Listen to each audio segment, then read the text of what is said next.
Like sa North, nagpasa na sila ng list ng mga Pilipino lahat do'n for preparing a major evacuation, not departure. Hindi uwi ng Pilipinas, just only major evacuation lang. So, madali silang ma-reach. So, in Jerusalem, ni-reach out ako ni Vice Congen Terry.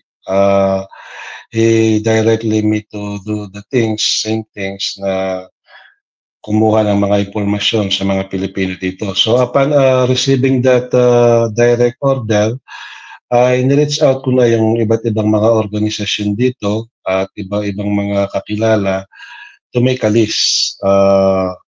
All. Lalo na yung inuna ko kasing tinawagan yung mga nasa hotel workers kasi almost nasa isang taon pa, hindi sila sanay sa ganito. So para maiwasan yung panic attack ay